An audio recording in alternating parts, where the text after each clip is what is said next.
In this lecture, we will talk about the show and tell strategy. In the case of show and tell strategy, the companies do more than what the law requires. So here you are like a ship who is showing the way. And apart from doing more than what the law requires, they tell the world about it, because many consumers and stakeholders are interested in social and environmental impact. So it is always good to tell about what you are doing, to set an example.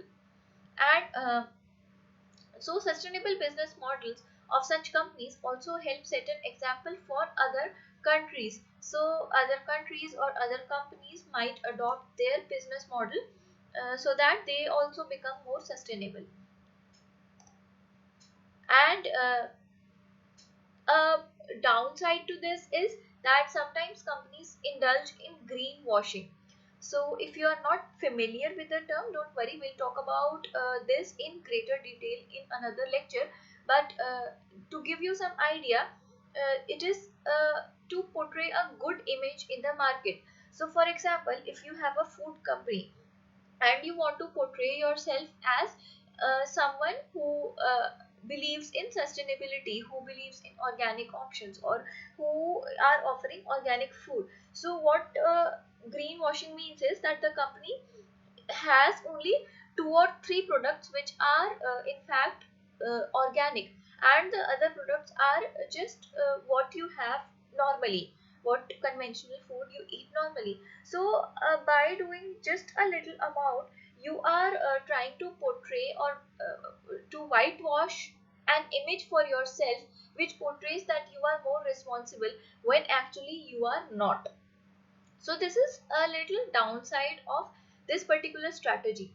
But there is a very quick way of telling whether the company is indulging in greenwashing or whether they are sincerely investing efforts and money in the show and tell strategy.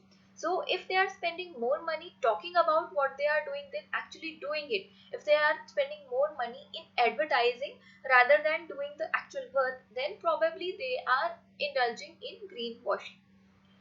And if they are actually doing it and then telling it, then it is called show and tell.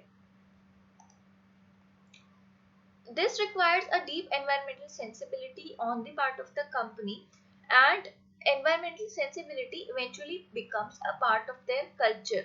And what does becoming a part of the culture means? That there is sincerity towards environmental issues in the board, in the board level, at the board level, the middle level, and at the level of the employees. So everyone who is involved with the company is really caring, or really cares about environmental sensibility and is aware about environmental issues. So such companies go ahead and they establish a culture with time of environmental sensibility within the company.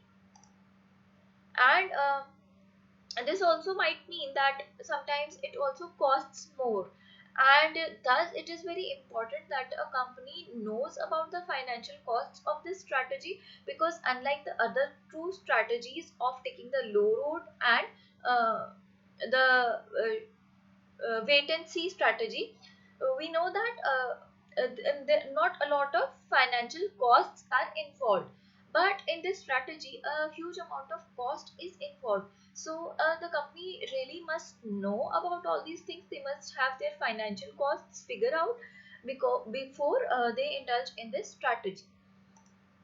And it leads highest level of engagement, because everybody in the company needs to understand the seriousness and importance of why something is being done. Because if the employees or someone else is not very serious about it, or they do not care as much about the environmental sensibility, there are chances that there might be mistakes, or that particular person might take it lightly, and that might hamper the whole business model of show and tell for the whole company. So it is really important that at all levels you have a good engagement with the people who are in the company, and even with those who are not directly involved, like there might be stakeholders or even sometimes the consumer base. And so usually what happens is such companies have a separate department and employees such as sustainability department, or they have a small team which comprises of stakeholders like the sustainability council. So because they need some specialized people who are continuously looking into this issue, so they have a whole team, dedicated employees basically, who are working towards only this particular problem or this particular issue, which ensures that there is a highest level of compliance or highest level of quality that is maintained while the strategy of show and tell is being implemented. And as we saw that we put the take the low road strategy here in this graph of environmental sensibility and level of compliance, and wait and see a little ahead of it, we will see that show and tell must fall somewhere here, because you need a higher level of compliance when it comes to show and tell, and also a higher level of environmental sustainability. So and you need engagement with respect to environmental sustainability at all levels of your company. So you can place show and tell strategy somewhere here near the leading edge of level of compliance at and higher edge of environmental sensibility on this graph. You can visit oneplanet.co.in to get the PDF of this presentation, and for more information you can visit the various blogs that have been written there for your information. Thank you. I'll see you in the next video.